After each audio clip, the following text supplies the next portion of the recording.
আমি ঘুমালে ঘন ঘন সাপ স্বপ্নে দেখি, যেমন আমি শুয়ে আছি, অনেক বড় একটা সাপ আমার চারপাশে ঘেরাও করে আছে, কিন্তু কিছু করে না, খালি ভয় দেখায়। আর জেগে থাকলে, একা যখন থাকি, মনে হয় আশেপাশে সাপ আছে। আমার নিঃশ্বাস বন্ধ হয়ে যায়, কথা বলতে পারি না, কথা বন্ধ হয়ে যায়। আবার প্রায় ওই স্বপ্নে দেখি বড় একটা নদীতে নৌকাতে যাতায়াত করছে এবং মাঝখানে গিয়ে ডুবে যাচ্ছে। পরে আবার সাঁতার কেটে কিনারায় যায়। তখন এগুলো অনেক বেশি এখন এগুলো অনেক বেশি হচ্ছে আমার সাথে। আমার সাথে একা থাকতেই পারি না, বরং সময় মনে হয় আশপাশে সাপ আছে। বুঝা গেছে প্রশ্ন।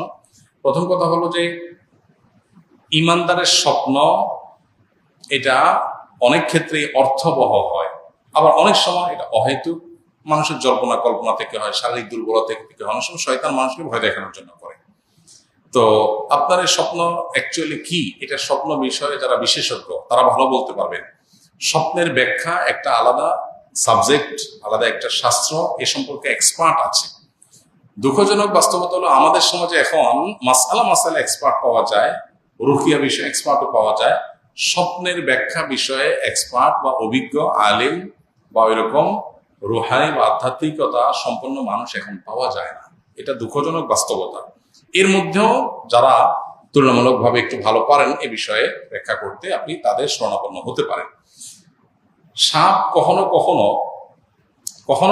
এটা আমি একেবারে পার্টিকুলার এই কেসে এটাই হয়েছে সেটা বলছি না, কখনো কখনো সাপ, বিশেষ করে সেহের বা জিন জাদুর যারা ট্রিটমেন্ট করেন রাকি, তাদের অভিজ্ঞতা এবং এই সংশ্লিষ্ট বিভিন্ন বর্ণনার আলোকে আপনার জানা যায় যে সাপ অনেক সময় জিন বা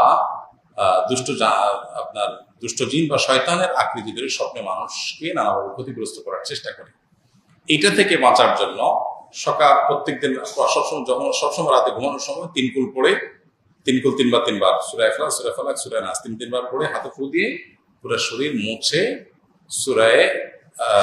আয়াতুল কুরসি পড়ে তারপরে ঘুমানো, ওযু করে সমবলে ঘুমানো, প্রয়োজনে সূরা বাকারা তেলাওয়াত চালু করে দিয়ে ঘুমানো।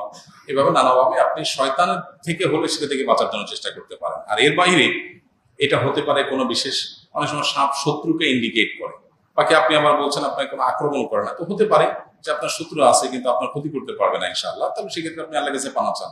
এক্ষেত্রে একটা মৌলিক কথা বলে রাখেন, নবী সাল্লাল্লাহু আলাইহি ওয়াসাল্লাম বলেছেন, কেউ যদি স্বপ্নে এমন কিছু দেখে যেটা দেখে তার ভালো না লাগে, তার মনে হয় যে সে খারাপ কিছু দেখেছে, তাহলে সে আউযু বিল্লাহি মিনাশ শাইতানির রাজিম পড়বে, আল্লাহর কাছে পানা চাইবে বা আল্লাহর কাছে দোয়া করবে, আল্লাহ এই স্বপ্নের ক্ষতি থেকে আমি পানা চাই, ব্যাস এইটুকু কাজ করবে। পাশাপাশি স্বপ্ন থেকে উঠার পর ঘুম ভেঙে গেলে বাম দিকে প্রতীকী থুতু ফেলবে, যেখানে শুয়ে আগার পরিমাণ থুতু আসতে পারে, বাম দিকে প্রতীকী থুতু ফেলবে 3 বার। 3 নম্বর করণীয় হলো ঘুম থেকে ওঠার পর 2 রাকাত নামাজ পড়বে যদি সুযোগ থাকে। এবং 4 নম্বর করণীয় হলো এই খারাপ স্বপ্নের কথা সে কারো কাছে বলবে না। আমি এটা দেখছি, এটা বলে বেড়ায় না, এখানে তো ব্যাখ্যার জন্য বলেছেন, এর বাইরে কারো কাছে বলবেন না। আর ভালো স্বপ্নে কেউ দেখলে সেটা খুব কাছের লোকদেরকে বলতে বলা হয়েছে, আমভাবে সবাইকে না। তো এই সুন্নাহগুলো মেনটেন করে চললে ইনশাআল্লাহ বিদিন আপনার পেরেশানির কোনো কারণ নাই। এর পাশাপাশি একা একা থাকলেও আপনার মনে হয়, এটা দেখে আরেকটা জিনিস মনে হচ্ছে, সেটা হলো যে আপনি কোনো মানসিক ডক্টরের, কোনো সাইকিয়াট্রিস্টের হেল্প নিতে পারেন।